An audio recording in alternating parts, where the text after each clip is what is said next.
નમસ્કાર, તમને બતાવું આજે સંકુલ 4ના દ્રશ્યો, જ્યાં અત્યારે 550થી પણ વધારે બાળકો આખા ગુજરાતના રહે છે. દરેક જાતિ, દરેક સમાજ, દરેક ધર્મના.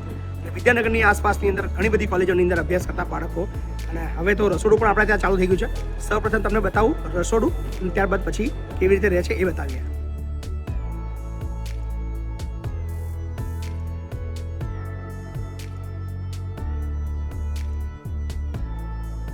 તો સંકુલમાં એન્ટર થતાં જ જોરદાર પેસેજ છે. સીસીટીવી કેમેરા આપણા સંકુલમાં લાગી ચૂક્યા છે. અને સૌથી મોટો પ્રશ્ન હતો 6 માળની હોસ્ટેલ હોય ત્યારે લિફ્ટનો આપણી પાસે 2 લિફ્ટ અવેલેબલ છે, જે 2 લિફ્ટ થકી બાળકો ઉપર નીચે જઈ શકે છે. અને હવે બતાવું સીધા આપણા રસોડાના હોલના દ્રશ્યો. સો આલિશાન હોલ છે, ખૂબ જ મોટો વિશાળ, જ્યાં તમામ બાળકો એક સાથે બેસીને ભોજન લઈ શકે છે.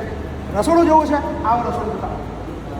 સરસ મજાના બેચિલ વોટર, અને આ છે આપણું રસોડું, જ્યાં ખૂબ મોટી સ્પેસ છે અને બધી સુવિધાઓથી સજ્જ.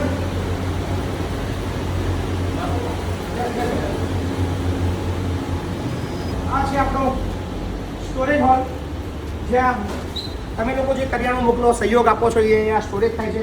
અને અહીંયા બધી જ વસ્તુઓનું સ્ટોરેજ બાદ ઉપયોગ કરવામાં આવે છે. સો સંકુલ 4 જે આવેલું છે બાકરોલ તળાવની એકદમ સામે, અને આ છે આપણો આખો પેસેજ. દરેક ફ્લોર પર 10 ફ્લેટ છે. અને ફ્લેટની અંદર કેવી સુવિધા છે, કેવી રીતે બાળકો રહે છે, તમને સીધા દ્રશ્યો બતાવો. આ છે ફ્લેટ નંબર 106. હાલ આપણી પાસે બેડની વ્યવસ્થા થઈ નથી, બેડનું કામ ચાલુ છે. આ બધાના સહકારની અપેક્ષા છે.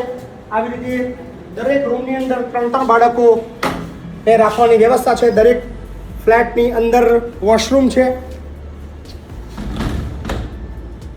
તો દરેકને વોશરૂમની સુવિધા છે.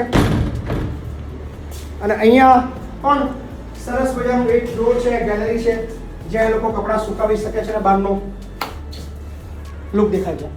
સો કેવી લાગી સંકુલ, તમને ચોક્કસથી કોમેન્ટ કરજો. અને તમે જો વિદ્યાનગર અથવા આણંદ આવો તો અમારા સંકુલ 4ની મુલાકાત લેજો, જે આવેલું છે વિદ્યાનગરથી વડતાલ રોડ તરફ, વિનાયકા કોલેજની બિલકુલ પાછળ, શિક્ષણ કલ્યાણ સંકુલ 4, જ્યાં રહેવાનું જમવાનું બધું જ નિઃશુલ્ક છે, તમામ જાતિ, તમામ સમાજ અને તમામ ધર્મના બાળકો માટે.